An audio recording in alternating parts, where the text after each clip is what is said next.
ChannelNeat viewers, I am DS and you are on ChannelNeat. Today we are doing a follow-up episode on the Token Economy Program TEP, how to boost your Token Economy Program. So at ChannelNeat we do a lot of variety of subgenres such as parenting, personality and psychological principles. So all our subgenres encircle around the main genre of psychology. So all the things that we are saying are based on valid psychological theories and principles.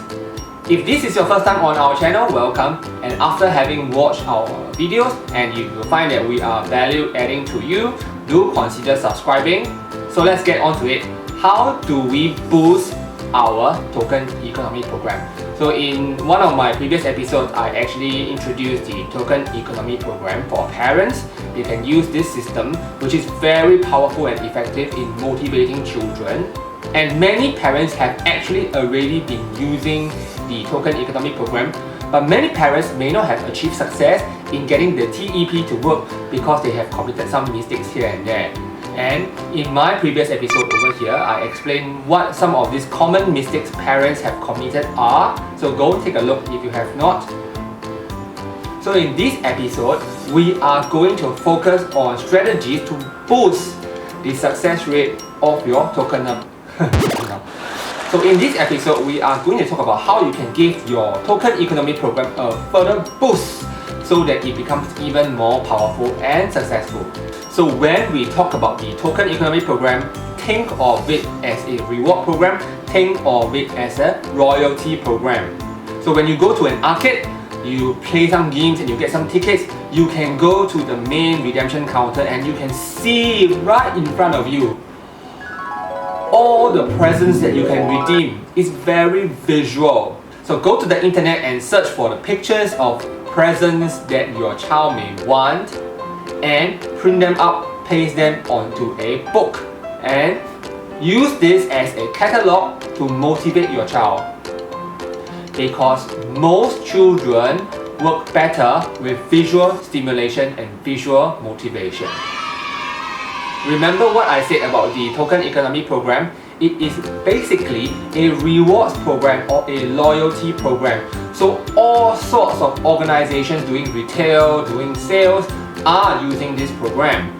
So take for example, let's use the arcade. Again, the arcades usually want to encourage you to be a member. So what do? So the moment you buy in, they will give you a welcome gift. So what you can do is, when you talk to your child for the first time, introducing the concept of the Token Economy Program to him or her, you can also include a contract. That means to say, explain the terms and conditions, what they have to do, and how they can redeem all of these presents. After you have discussed this, get him to sign on the contract, you sign on the contract too, so that it becomes a mutual agreement. So when we talk about the arcade, there is also an invisible contract. You buy $50 worth of the membership and you immediately become a premium member. So in this case, at home, the contract is basically a book where you all agree and then you both sign on it, saying that now we are going to start this Token Economy Program partnership. And do give a welcome gift. So the moment they buy in, straight away give them 20 points, 30 points, and make sure that these 20 points and 30 points can immediately be used for purchasing or for redeeming one of the lower value type of presents, such as an ice cream cone.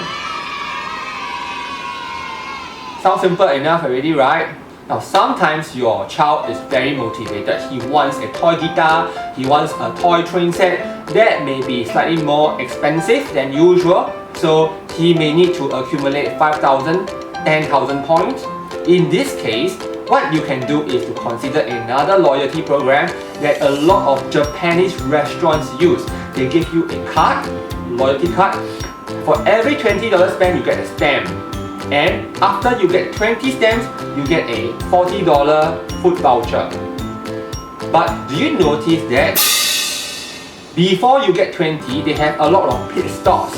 That means to say, once you get 5 stamps, maybe you start to get a red plate of sushi for free. So this is what you can do for your child. Your child may be very motivated to get 5,000 points.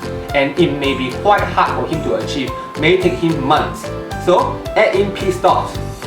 Maybe when you see that he has already achieved 1000, give him a gift, give him an ice cream as an additional reward for having worked so far, for having done so much.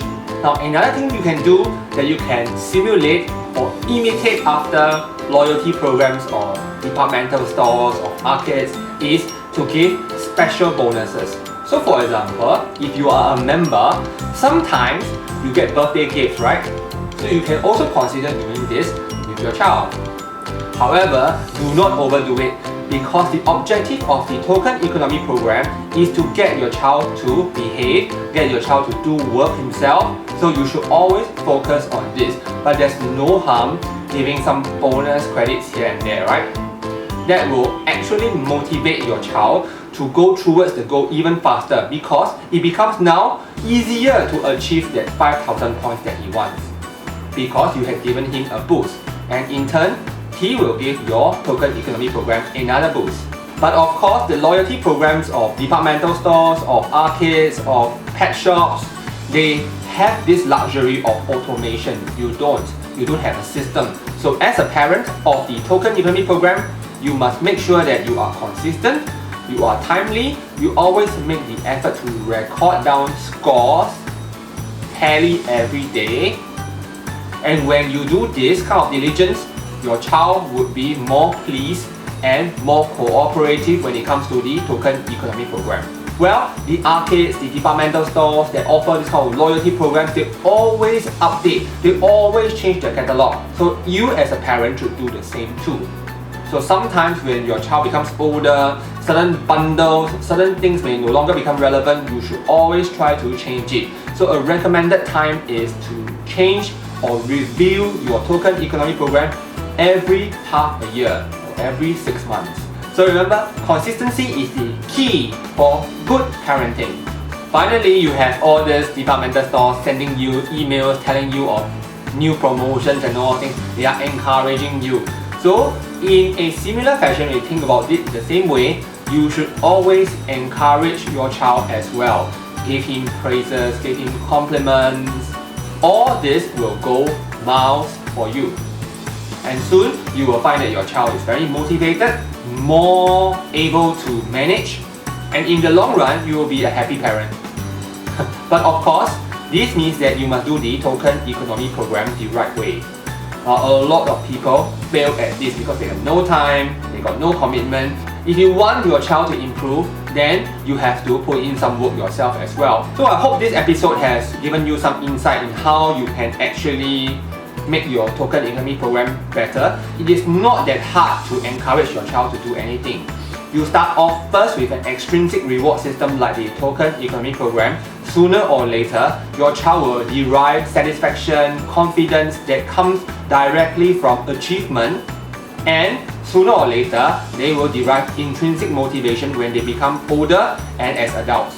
So if you have enjoyed this video, do comment and do like this video, and if you have not subscribed, do consider subscribing. So I will see you in another parenting episode very soon. So meanwhile, goodbye.